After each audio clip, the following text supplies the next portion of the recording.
বৈষম্য বিরোধী ছাত্র আন্দোলনের গত জুলাইয়ের শহীদ পরিবারের জন্য এটা গৃহায়ন ও গণপূর্ত মন্ত্রণালয় থেকে এসেছিল। এটাতে হলো মিরপুরে কিছু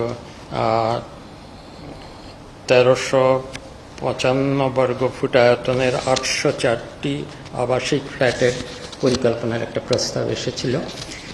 এটা একটা ভালো উদ্যোগ বলে আমরা মনে করেছিলাম, কিন্তু এটা আমরা এখন গ্রহণ করিনি। তার কারণ আমরা এটার কাগজপত্রগুলো দেখে আমাদের মনে হয়েছে এটার যথাযথভাবে এটার খরচের মূল্যায়ন হওয়া উচিত টেন্ডারে যাওয়ার আগে।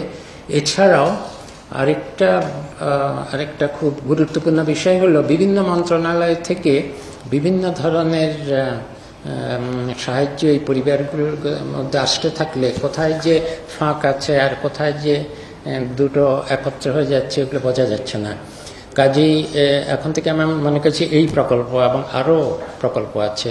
আর তাছাড়া ওইসব পরিবারের জন্য ভাতার যেসব ব্যবস্থা আছে এগুলো সবগুলো, এবং যারা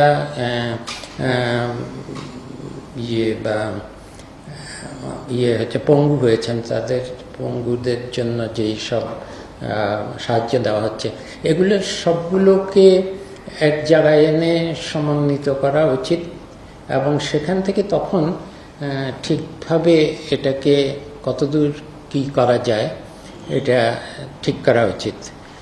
যেমন আবাসিক এই সুবিধাটা দিতে গেলে এখানে উত্তরাধিকারের প্রশ্ন উঠবে।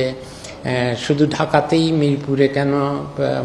অনেকে তো গ্রামাঞ্চলে এবং অন্য শহরে থাকে। কাজেই এটা ভালো উদ্যোগ ছিল, কিন্তু এটাকে আরও পরিকল্পনা করতে হবে এবং এটা ব্যয়ের প্রাক্কলন ঠিকমতো হয়েছে কিনা এই জন্য এই একাধিক মন্ত্রণালয়কে এটাকে সমন্বয় করতে বলা হয়েছে। শেষ পর্যন্ত এটা মুক্তিযুদ্ধ মন্ত্রণালয় এটাকে সমন্বয় করতে হবে। কিন্তু এটা ভালো উদ্যোগ, আমরা এর পক্ষপাতী, কিন্তু আমরা আরো পরিকল্পিতভাবে এখানে এগোতে চাই।